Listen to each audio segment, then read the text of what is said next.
I have no idea what race I am. So what are you? The girl at Starbucks asked while writing my name on the cup. Human, I said, because this happened literally every day. No, but like, what are you? She pressed. Indian, Latino, Middle Eastern. You look kinda everything. I honestly don't know, I said. She laughed like I was joking, but I wasn't. I was 17 years old and had no idea what race I was because my parents refused to tell me. At dinner that night, I tried again. Mom, what ethnicity are we? We're American, she said, passing the salad. But before that, I said. Before that, we were younger, my dad said, and they both laughed like it was hilarious. I'm serious, I said. People ask me all the time and I have nothing to tell them. Tell them you're from Earth, my mom said, third planet from the sun. So I tried asking my grandmother on the phone. Grandma, what's our heritage? Oh, sweetie, we're from Ohio, she said. No, I mean like ancestry, I said. My ancestors are from Ohio too, she said. What about before Ohio? I asked. Before Ohio, there was nothing, she said, and hung up. I went through every family photo album looking for clues. Maybe traditional clothing or cultural celebrations or food that might give me hints. But every single photo was aggressively neutral. Backyard barbecues with hamburgers, Christmas with a generic tree. Nothing ethnic anywhere. I tried to trick my mom while she was distracted doing taxes. Hey mom, what should I put for race on this college application? What are the options? She asked without looking up. White, black, Asian, Hispanic, Native American, Pacific Islander, I said. Put yes, she said. That's not an option, I said. Then put no, she said. I Googled our last name trying to find its origin. The internet said it was either French, Vietnamese, Nigerian, or possibly made up entirely. One website said it meant bread maker, and another said it meant son of the mountain. At school, I asked the Spanish teacher if I looked Hispanic. She said maybe. I asked the Mandarin teacher if I looked Chinese. He said possibly. I asked the French teacher if I looked French, and she said, everyone looks a little French if you squint. I saved up money to buy a DNA test kit. When it arrived, my parents were waiting in the living room like an intervention. We can't let you do that, my dad said. Why? I asked. The companies sell your data, my mom said. I don't care about my data, I said. You will when you're older, my dad said, taking the kit. Trust us. I had my friend Jeremy order one to his house instead, but when I went to pick it up, his mom said my mom had called and asked her not to let me have it. They'd coordinated against me. I tried asking my doctor at my physical. So, what ethnic background would you say I am, medically speaking? That's not really a medical question, he said. But certain races have certain health risks, I said. I'd Googled some to prepare. Should I be worried about sickle cell? Tay-Sachs? Your parents said you might ask about this, he said. I'm not supposed to discuss it with you. You're my doctor, I said. I'm the family doctor, he said. I got desperate and went to the public library to research genealogy records. I searched for hours and found records for everyone with my last name going back to the 1800s. But when I got to my parents' generation, everything stopped. No birth records, no marriage licenses, nothing. That's odd, the librarian said, looking over my shoulder. It's like your family just appeared out of nowhere in 1999. That's 3 years before I was born, I said. Maybe they changed their names? She suggested. I searched for name change records but found nothing. Then I noticed something strange. The librarian had written down my parents' names to help search, but when I came back from the bathroom, the paper was gone, and she acted like she'd never seen me before. I was just here, I said. You were helping me with genealogy. I don't know what you're talking about, she said. The library is closing. It was 2 p.m. The library didn't close until 8. I snuck into my dad's home office looking for any documents that might list race or ethnicity. I found my birth certificate, but where it should have listed my parents' race, someone had put whiteout. Actual whiteout on an official document. When I held it up to the light, I could see something underneath, but couldn't make it out. What are you doing? My dad said from the doorway. Looking for answers, I said. You won't find them there, he said, taking the certificate. Then where? I asked. When you're 18, he said. We'll tell you when you're 18. That's in 6 months, I said. Then wait 6 months, he said. But I couldn't wait. I knew now that something weird was going on. So I convinced the school nurse to take a cheek swab for a biology project and mailed it to a DNA company myself. I had the results sent to Jeremy's email so my parents wouldn't know. 6 weeks later, Jeremy called me. The results are in. I went to his house and we sat at his computer. My parents thought I was at soccer practice. They had no idea I was about to find out what they'd been hiding my entire life. Ready? Jeremy asked with his finger on the mouse. Click it, I said. The results loaded and Jeremy's face went completely white. I looked at the screen and couldn't understand what I was seeing. The screen showed 43 people listed as half-sibling matches. Below that was an ethnicity breakdown that looked like someone had mixed together every possible ancestry test result. West African 18%, Eastern European 22%, South Asian 15%, Indigenous American 12%, Middle Eastern 20%, and a bunch of smaller percentages that added up to me being basically everything at once.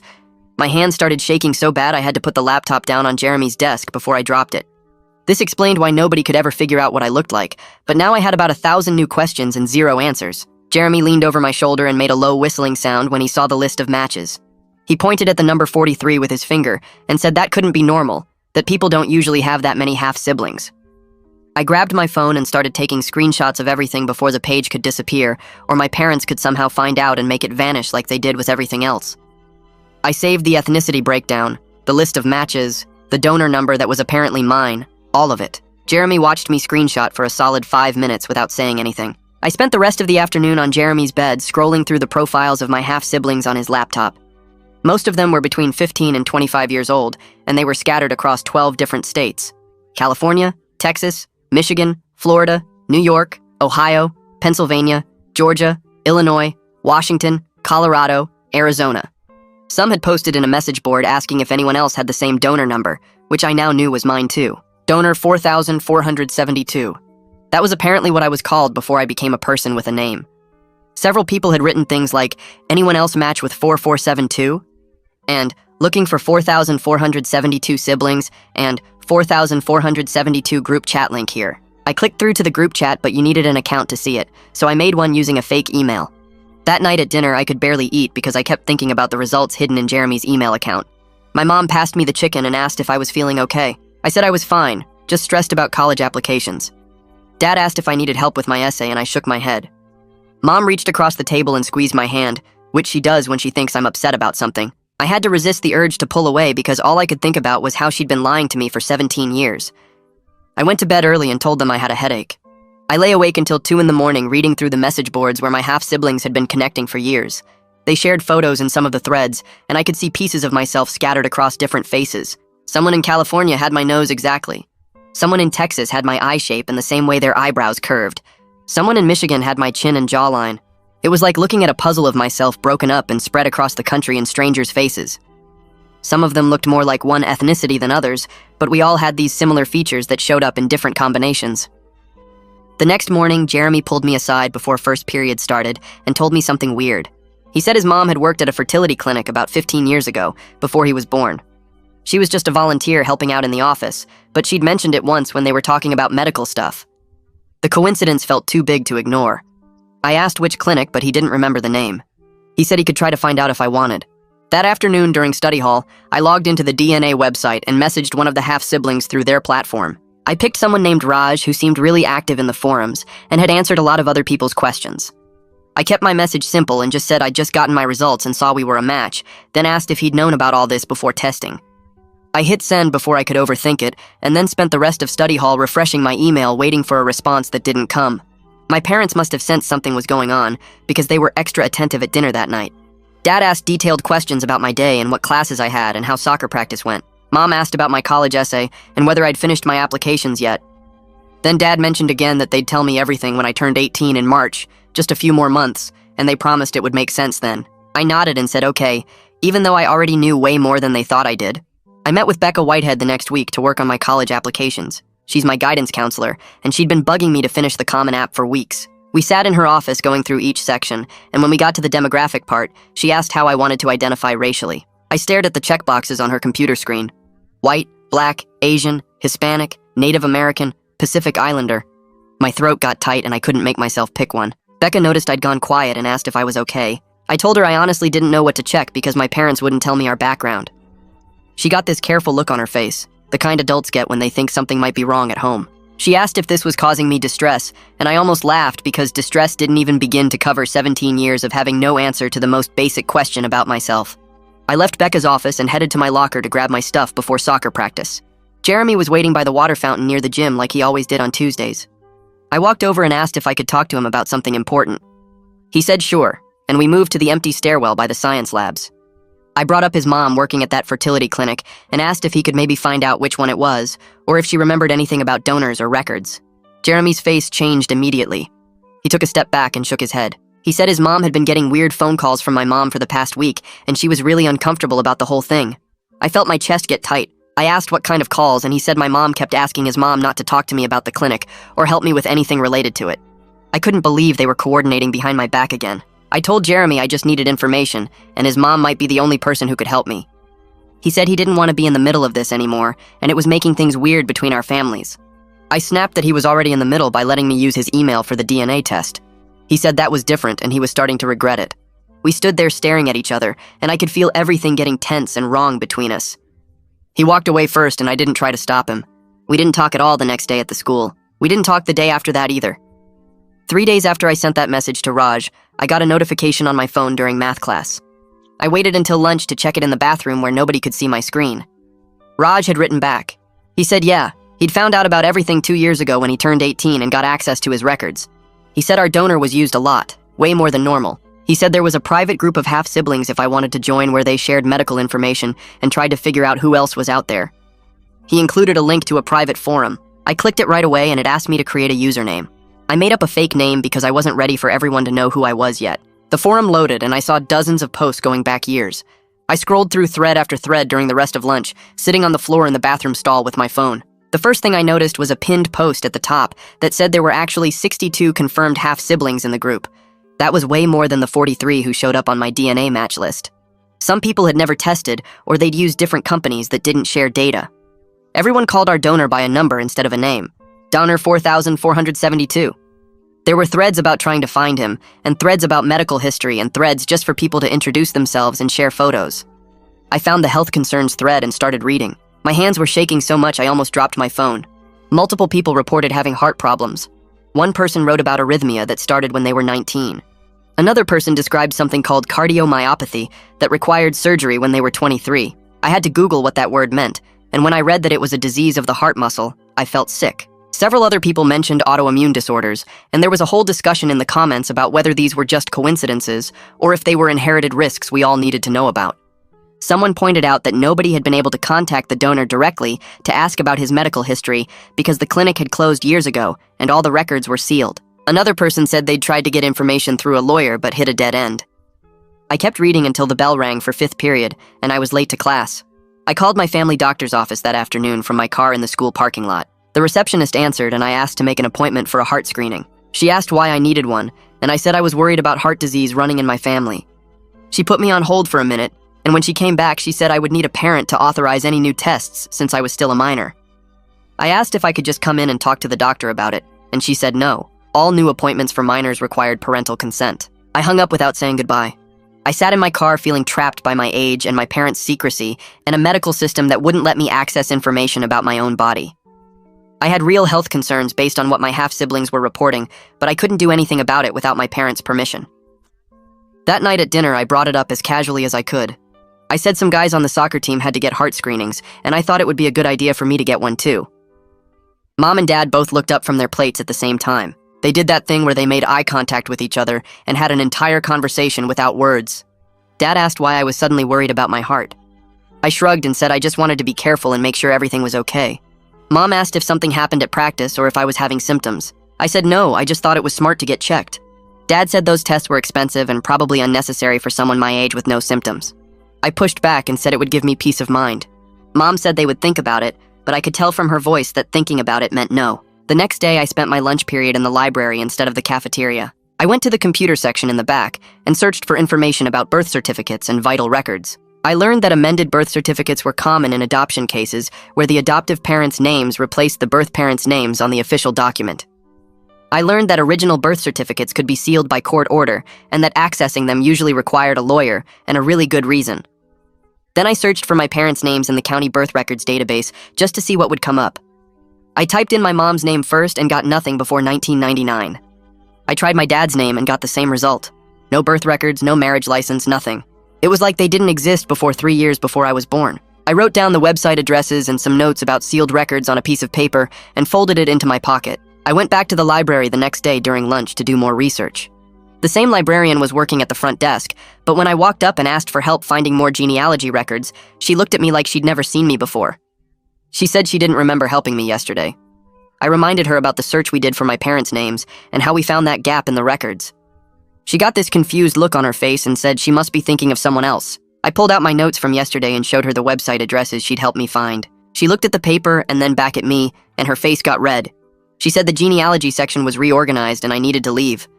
I asked when I could come back and she said she didn't know. The whole interaction felt completely wrong, like someone had talked to her or warned her not to help me anymore. I found a student journalist in my English class the next day. Her name was Cassidy, and she wrote for the school paper. I sat down next to her before class started and asked her a hypothetical question about students' rights to access their own medical information. Her eyes lit up immediately and she pulled out a notebook. She started asking me questions about why I was researching this and whether I knew someone who was having problems getting medical records. I kept my answers vague and said I was just curious about the legal side of things. She was sharp though, and I could tell she sensed there was a real story behind my questions. She said she'd look into it and maybe write something for the paper if I wanted to talk more. Jeremy found me sitting alone at lunch 2 days after our argument. He sat down across from me without asking and said he was sorry for getting defensive. I said I was sorry for pushing about his mom. He asked how I was doing and I admitted that the whole thing was making me paranoid. I told him it felt like everyone was in on some secret except me. Jeremy said that was probably not far from the truth, and I knew he was trying to make me feel better, but it didn't work. We agreed to stop fighting about it and just be friends again. I was relieved because I needed at least one person at the school who I could trust. 2 days later, my parents were waiting in the living room when I got home from the school. Dad had his laptop open on the coffee table, and Mom sat next to him with her arms crossed. I knew immediately something was wrong because they never sat like that unless it was serious.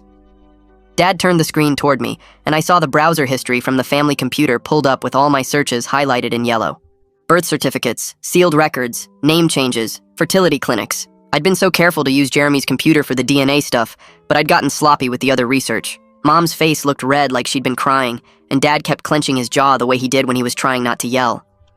They made me sit down on the chair across from them, and Dad started talking about privacy and boundaries and how I needed to respect their reasons for waiting until I turned 18. Mom kept saying some things are complicated, and they weren't trying to hurt me. I could see she was genuinely upset, not just angry, and that made it harder to stay mad. But I was still furious because they'd had 17 years to figure out how to tell me, and instead they just kept hiding everything.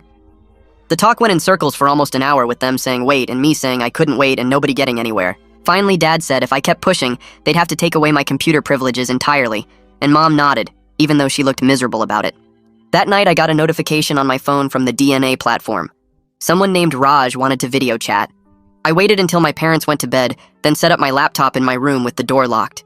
When the call connected, I saw a guy who looked maybe 19 or 20 with the same skin tone as me and similar features. We had the same slightly crooked smile and the same shape to our eyes. It was like looking at a version of myself from a couple years in the future.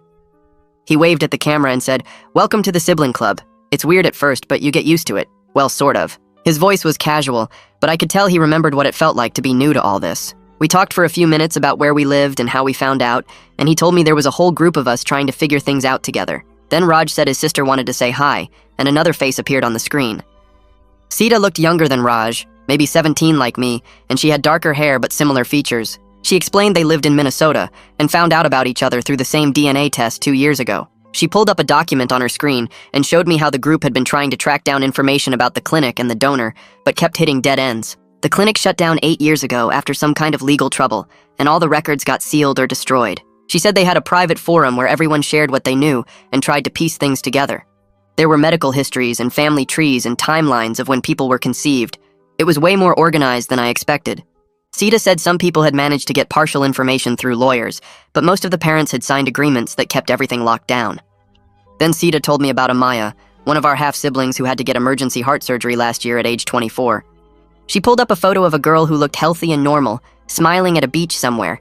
Sita explained that Amaya collapsed at work one day, and they found out she had a genetic heart condition. The doctors kept asking about family history, but she couldn't tell them anything because she didn't know about all of us yet. After she recovered and joined the group, she shared all her medical records so the rest of us would know to get checked. Sita said that's why they try to share medical stuff now because it could literally save someone's life. She sent me a link to a shared document with all the health information people had reported. I scrolled through it and saw multiple mentions of heart issues, some autoimmune disorders, a few cases of early hearing loss. It was scary seeing it all laid out like that, knowing any of it could be waiting for me too. The next morning at breakfast, I brought up the heart screening again. I tried to sound casual and said I'd been reading that heart disease can run in families and I was worried about it. Dad looked up from his coffee and asked if someone said something to me about family health history. I could feel him watching my face for clues. I stayed vague and said I just wanted to be checked because some guys on the soccer team had to get screenings, and it seemed like a good idea. Mom and Dad did their silent communication thing where they just looked at each other for a few seconds. Finally, Mom said she'd look into it, but I needed to stop obsessing over things I couldn't control. Dad added that these tests were expensive, and I shouldn't go looking for problems that probably weren't there. I wanted to tell them about Amaya and the shared medical document, but I knew that would just prove I'd been talking to the half-siblings they didn't want me connecting with. At the school the next day, 3 different people asked me if it was true that I didn't know what race I was. The first was a girl from my math class who cornered me at my locker before first period. Then 2 guys from the soccer team brought it up at lunch like it was some kind of joke. Apparently someone had overheard me talking to Cassidy about identity stuff, and the rumor spread through the school overnight. I felt exposed and angry, like my private struggle had just become school gossip for people to talk about in the hallways. By last period, I couldn't take it anymore. I grabbed my stuff and walked out of class, told the hall monitor I felt sick, and drove around town for an hour instead of going home. I ended up parked at the empty soccer fields, just sitting in my car trying to calm down. My phone buzzed with texts from Jeremy asking where I was, but I didn't answer. The next morning, Cassidy found me in the parking lot before school started. She walked up looking guilty and said she needed to apologize. She explained she'd mentioned my questions to another reporter on the school paper without using my name, but people figured it out anyway. I could tell she felt bad about it, but that didn't make me less mad. Then she said she wanted to make it up to me by helping research sealed records and minor rights. She'd already started looking into it and had some information about legal processes. I was too tired to stay mad at her, and honestly, I needed whatever help I could get. We agreed to meet in the library during lunch to go over what she'd found. That weekend, my parents got a phone call from the school counselor about my distress regarding family identity issues. I wasn't there when the call happened, but I heard them talking about it in the kitchen afterward. When they called me downstairs, the conversation got explosive fast. Dad accused me of making them look bad and embarrassing the family by talking about private stuff at the school. Mom started crying and saying they'd tried so hard to give me a normal life. I yelled back that normal includes knowing basic facts about yourself and not having to lie when people ask simple questions. Dad said I was being dramatic and ungrateful. I said they were being secretive and controlling. Mom said I didn't understand how hard this was for them. I said they didn't understand how hard it was for me to live 17 years not knowing who I was. We went back and forth until I was shouting and Mom was sobbing and Dad told me to go to my room. I locked myself in and pulled out the hidden phone to message the half-sibling group. I typed out everything that had happened with my parents and the school counselor and feeling like I was losing my mind. Within an hour, I had responses from 12 people sharing their own stories. Rory from Michigan said he didn't speak to his parents for a year after finding out they'd lied to him his whole life. Dinesh from 2 towns over said his parents still won't acknowledge the truth, even though he's shown them the DNA results. Someone named Maya said her mom finally admitted everything, but only after Maya threatened to cut off contact completely. Reading through all the messages made me feel less alone, but also more angry that this was such a common experience.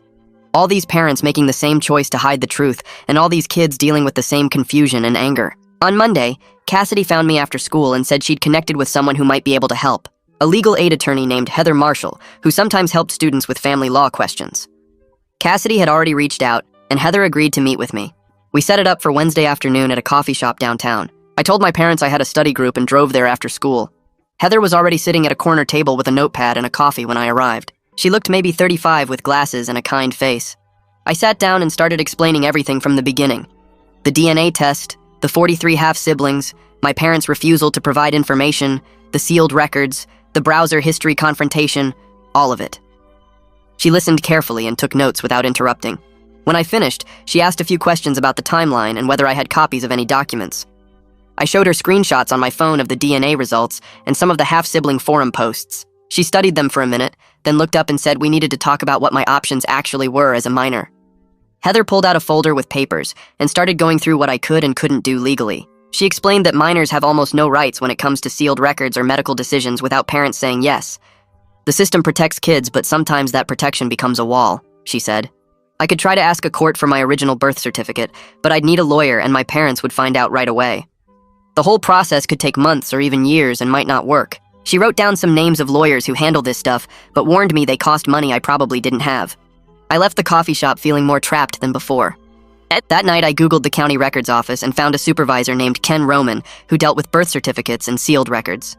I waited until my parents were both at work the next day and called from Jeremy's phone. I told Ken I was doing research for a school project about sealed records. He seemed happy to explain how it all worked. He said name changes and sealed records happen a lot in adoption cases and in legal settlements with fertility clinics. If there was a settlement, those records usually get locked up really tight, he said. Sometimes courts seal everything as part of the agreement.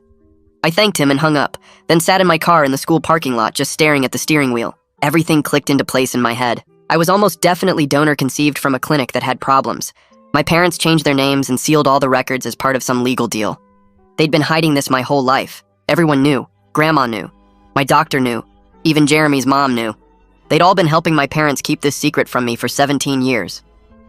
I drove home and called Grandma from my room with the door locked. I asked her straight out about fertility treatments and donor conception. The phone went silent for so long I thought she'd hung up. Then she said I needed to talk to my parents about this and it wasn't her story to tell. But right before she hung up, she said something that made my stomach drop. The agency promised us it would be private, she said. Then the line went dead. I barely had time to process what she'd said before my dad knocked on my door. He came in looking really mad and asked if I'd been making phone calls about family business. Turns out the county records office had caller ID, and Ken had called my parents to let them know someone was asking questions about sealed records from their address. Dad took my phone right out of my hand. Mom came in and took my laptop. They said I was grounded until I could respect their privacy and their choices. I was so mad I couldn't even speak. But part of me had been ready for this. I'd already hidden Jeremy's old phone in a box under my bed with all my half-sibling contacts saved. That night after my parents went to sleep, I pulled out the hidden phone and messaged the group. Within an hour, Dinesh responded. He lived only 30 minutes away and offered to meet in person. We set it up for Saturday at a park between our towns. I'd tell my parents I had soccer practice. Jeremy said he'd cover for me if anyone asked. Saturday morning, I drove to the park and found Dinesh sitting at a picnic table near the playground. When I walked up, I felt weird because we looked similar enough that people might think we were cousins or even brothers. Same skin tone, same height, similar face shape. We shook hands and sat down and he started telling me his story. He found out at 16 when his parents finally told him after he kept pushing. His parents had also changed their names. He'd been fighting for information for 2 years now. It gets a little easier, he said, but the anger doesn't really go away. We spent 2 hours comparing everything we knew. Then Dinesh suggested we try to find the actual fertility clinic together. We went back to his house and used old phone books and internet archives to track down the address. It took forever, but we finally found it. We drove there together and my heart was racing the whole way. But when we pulled up to the address, it was a dentist office. We went inside and asked the receptionist about the fertility clinic.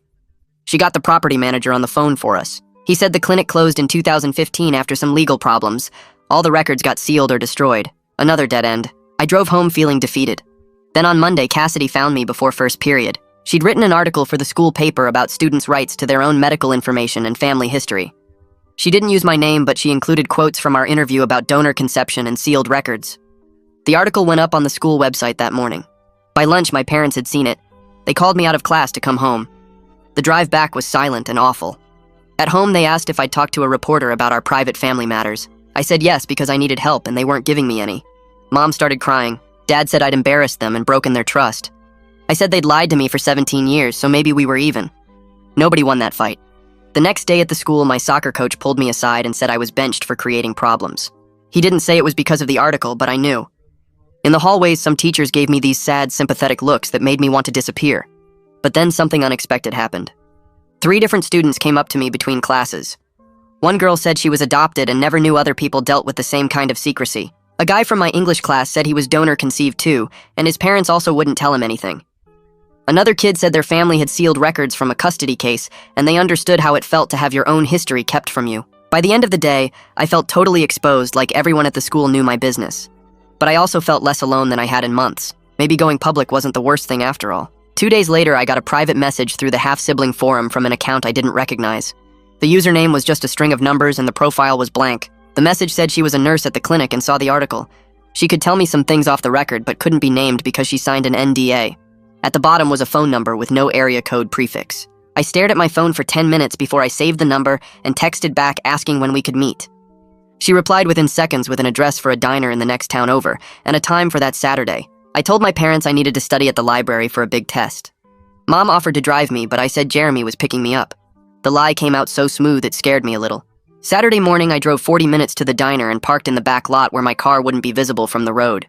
Inside, the diner smelled like coffee and bacon grease. A woman sitting alone in a corner booth raised her hand slightly when I walked in. She looked tired in a way that went deeper than just needing sleep. Her name was Jessie, and she was probably in her 50s with gray streaks in her brown hair.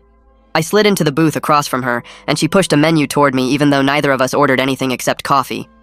She got straight to the point once the waitress left. The clinic used donor 4472 way more than recommended, over 100 times in a small geographic area. She said the doctor wanted to maximize profits and didn't care about the guidelines that said donors shouldn't be used more than 25 times. When families started figuring it out and kids started meeting each other accidentally at the school or sports, there were lawsuits. That's why everything got sealed. She stirred sugar into her coffee and wouldn't look directly at me while she talked. I asked her how many of us there really were, and she said she didn't know the exact number, but it was over 100 confirmed. Some families never found out and some kids never tested. The donor was screened for basic genetic issues, but not thoroughly. When health problems started showing up in the offspring, the clinic didn't follow up. They just paid families to go away quietly. She said there were settlements with probably 20 families, and all of them had confidentiality clauses. Your parents probably got money to cover future medical costs and agreed never to pursue the donor's identity or sue again.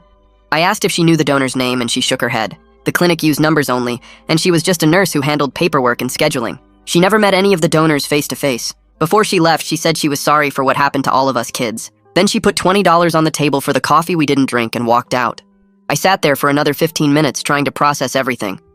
Then I drove straight to Heather's office even though it was Saturday, and I didn't have an appointment. She was there doing paperwork and let me in when I knocked. I told her everything Jesse said about the settlements and the NDAs and the donor being used over 100 times. Heather listened and took notes on a yellow legal pad. She explained that the settlement and NDA my parents signed probably prevents them from telling me anything until I'm 18 and legally separate from their agreement. They might actually be legally prohibited from disclosure right now. Once you're an adult, the restrictions on you personally should lift, but it's complicated. She said the clinic's bankruptcy and closure made everything harder because there's no entity left to petition for records. I asked what I could do, and she suggested family therapy as a way to work through this without legal action that could take years. Your parents are probably scared and dealing with their own trauma about infertility and the clinic's negligence. That doesn't excuse keeping you in the dark, but it might explain it. She wrote down a name and number on a sticky note. Niall Peterson was a therapist who specialized in family communication and difficult conversations. Heather said he'd worked with other donor-conceived people and their parents before. I took the sticky note and thanked her and left. That week, I went to soccer practice even though I was still benched. We were doing sprint drills when I felt a sharp pain in my chest that made me stop mid-run. The coach yelled at me to keep moving and said I was faking to get out of running laps. But the pain got worse and spread across my chest like someone was squeezing my ribs. I sat down on the grass and tried to breathe normally. The coach came over and asked if I was seriously hurt or just being dramatic. I said I didn't know, but something felt wrong. He let me sit out the rest of practice, but I could tell he didn't believe me. Afterward, I sat in my car for 20 minutes debating whether to go home or go to urgent care. The pain had faded to a dull ache, but I kept thinking about Amaya and her heart surgery. I drove to the urgent care clinic near the mall. The waiting room was empty except for a kid with a cough and his mom. I filled out paperwork, and when they called me back, the doctor was young and seemed rushed. He did an EKG by sticking a bunch of electrodes on my chest. The machine beeped and printed out a long strip of paper with squiggly lines. He looked at it and said it looked normal, but recommended follow-up with a cardiologist given my family history of heart issues. I tried to explain that I didn't have access to my family history, and he looked confused. He said I should bring a parent to the follow-up appointment. I left with paperwork and instructions I couldn't fully follow without my parents' help. The paper said to schedule a cardiology consultation within 2 weeks and to avoid strenuous exercise until then. I drove home and left the urgent care paperwork on the kitchen table where my parents would see it. Then I went upstairs and lay on my bed staring at the ceiling. When they got home from wherever they'd been, Mom found the paperwork first. I heard her call Dad over and they talked in low voices for a few minutes. Then Mom called me downstairs. I came down and stood in the doorway of the kitchen. She asked what happened, and I explained about the chest pain at practice and driving myself to urgent care. Dad picked up the paperwork and read through it carefully. He looked genuinely scared for the first time in this whole thing. Not angry or defensive, just scared. They asked why I didn't call them, and I said I didn't want to worry them over nothing. Mom said chest pain is never nothing, especially at my age. They agreed to make an appointment with a cardiologist. Dad called first thing Monday morning and got an appointment for 2 weeks out. The wait was terrible. I spent those 2 weeks monitoring every heartbeat and chest sensation. Anytime I felt the slightest twinge, I'd stop what I was doing and focus on my breathing. I researched cardiomyopathy online and read through Amaya's posts about her surgery in the half-sibling forum. She'd had to have part of her heart muscle removed because it was too thick and blocking blood flow. The surgery was successful, but she'd be on medication for the rest of her life. Other people in the group reassured me that most of them were fine, and I was probably okay too. But the uncertainty was exhausting. I could barely focus in class because I kept thinking about my heart. At night, I'd lie awake feeling my pulse and wondering if it was beating too fast or too slow or irregular. Finally, the appointment day arrived. The cardiologist's office was in a medical building downtown. Drew Landry was younger than I expected, maybe in his 30s with dark hair and glasses.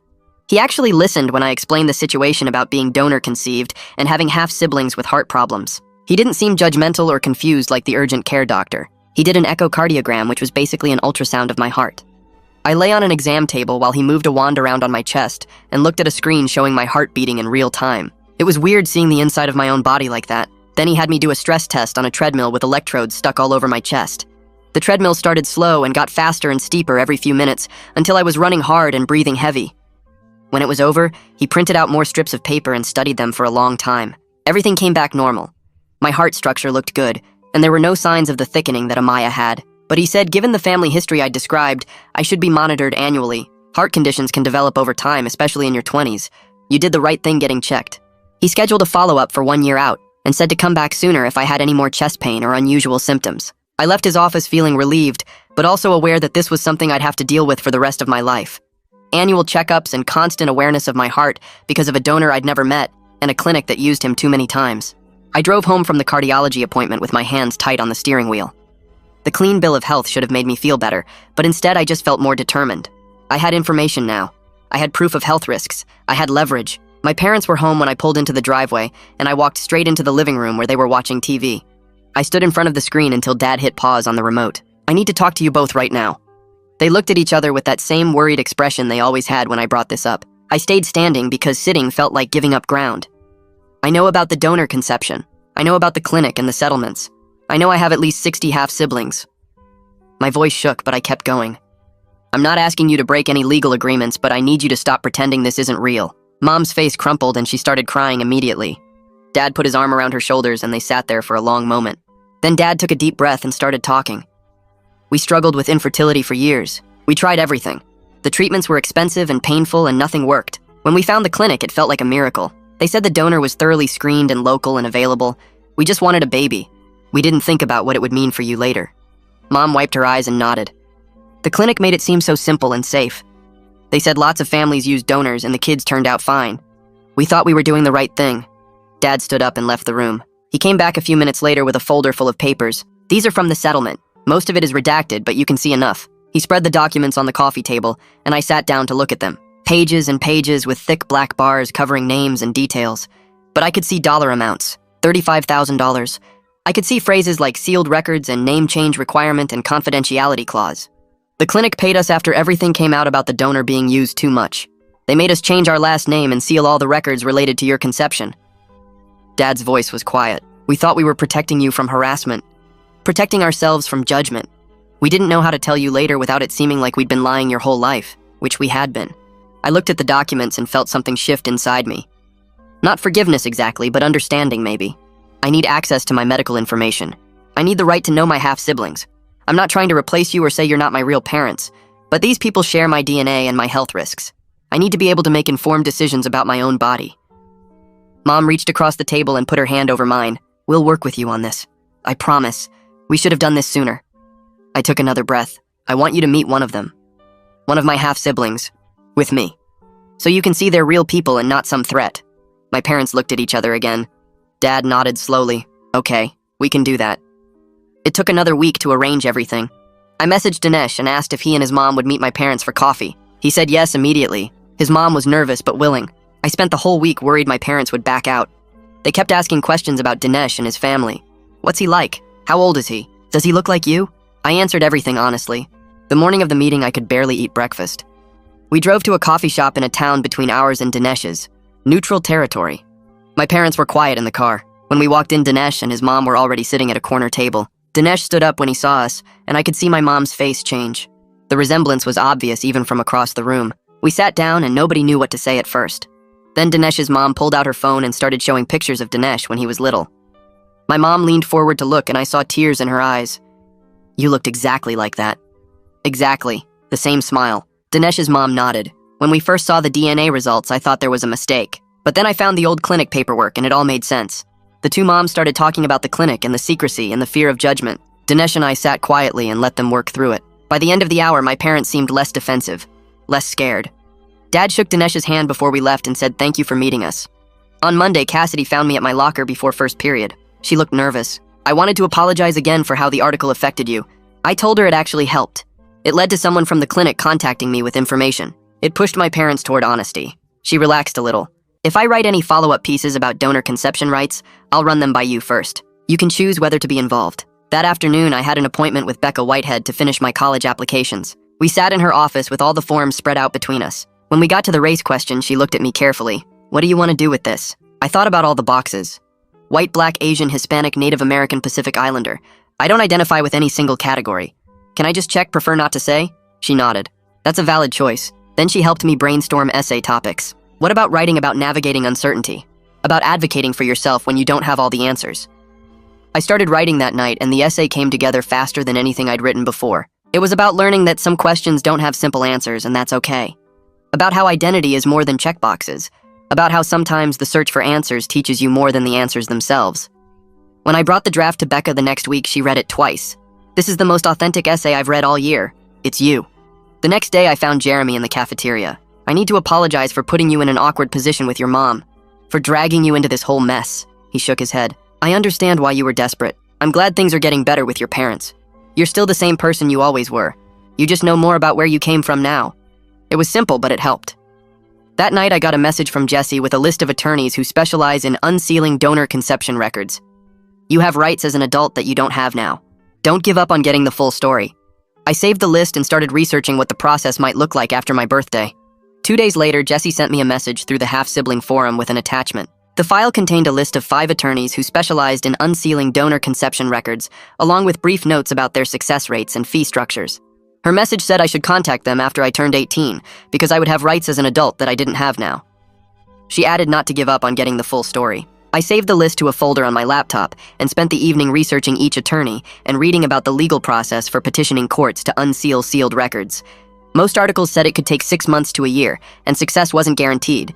But having the information made me feel like I had a plan, instead of just waiting helplessly. The following Tuesday, I joined a video call with the larger half-sibling group using my real name this time, instead of the fake username I'd been hiding behind. About 20 people were on the call from all over the country, and we went around the screen sharing our stories about how we found out and what happened after. Some had known since childhood because their parents told them early. Others found out as adults when they took DNA tests for ancestry or health reasons. Several were still fighting with their parents who refused to acknowledge the truth or blocked them from accessing information. The similarities in our experiences felt both comforting and sad. Toward the end, someone asked if I planned to try contacting the donor when I turned 18. I said I wasn't ready to decide that yet because I was still processing everything and figuring out what I needed. A few people nodded like they understood that hesitation. Thursday afternoon, my parents and I had another session with Niall, where we talked about what progress looked like going forward. My parents agreed to stop blocking my access to medical information and to support my relationships with my half-siblings, instead of treating them like a threat. They also agreed to give me whatever information they legally could when I turned 18, even though some details would still be sealed by the settlement. It wasn't everything I wanted, but it felt like real progress after months of stonewalling and deflection. Niall said we were learning to communicate honestly, instead of avoiding hard topics, and that was significant growth for our family. Saturday morning, Dad asked if I wanted to go for a run with him, just the two of us. We drove to the trail by the reservoir and started jogging in silence for the first mile. Then he started talking about how scared he and Mom were when they couldn't have kids, and how the clinic made them feel like failures when the treatments kept not working. He said they thought using a donor would solve everything and give them the family they wanted, but they didn't think about what it would mean for me later. He admitted they handled this badly and were so focused on protecting themselves from judgment and harassment that they didn't think about what I needed. I told him I was still angry about the lies and the years of deflection, but I was trying to understand their perspective too. We ran another 2 miles without talking, and it felt like something between us had shifted slightly. The acceptance letter arrived in early December from the in-state university with a decent scholarship and a solid program. I opened it at the kitchen table and just stared at the congratulations paragraph for a minute. It felt like a small victory, even though it didn't solve the bigger questions about my identity or give me the answers I'd been searching for. I was learning that life kept moving forward, even when you didn't have all the answers you wanted, and sometimes you had to make decisions with incomplete information. That afternoon, I called Drew Landry's office and scheduled my own follow-up cardiology appointment for next year, putting it in my phone calendar. Taking charge of my own health monitoring felt like a step toward adulthood and independence. His office sent me the intake paperwork, and I filled it out myself, including the family history section, where I listed the heart conditions reported by my half-siblings in as much detail as I had. I met with Heather one more time the following week to prepare for petitioning to unseal my records after my 18th birthday in March. She spread out forms and explanations across her desk and walked me through the process step by step. She explained it would take months and might not succeed because courts were often reluctant to break sealed settlements, but I had the right to try. She said advocating for myself mattered regardless of the outcome. I left her office with a folder full of forms and instructions and a clearer sense of what the next year might look like. At our next family dinner, I asked my parents direct questions about the clinic and the donor and the settlement instead of dancing around the topic. They gave me direct answers instead of jokes or deflections. They couldn't tell me everything because of the legal agreements, but they told me what they could about the timeline and the process and why they made the choices they made. It was still frustrating to hit walls where information was sealed, but the honesty felt like progress. We were learning to talk about this like it was real instead of pretending it didn't exist or waiting for some magical future date when everything would suddenly be okay. I was filling out my final college application when I got to the demographics section one last time. I looked at the boxes for race and ethnicity and checked prefer not to disclose. I realized I was okay with that choice. I didn't have all the answers about my identity, and I might never have them completely, but I knew who I was as a person. I had a plan for getting more information when I turned 18. I had a community of half-siblings who understood what I was going through. I had parents who were finally being honest with me, even if they couldn't tell me everything. It wasn't the ending I imagined when I first saw those DNA results at Jeremy's house, but it was real, and it was mine. That's where we'll end today's story. Thanks for being here. It really makes a difference knowing these words reach someone. I hope it added a bit of warmth to your day. Subscribe if you'd like to keep sharing stories like this together.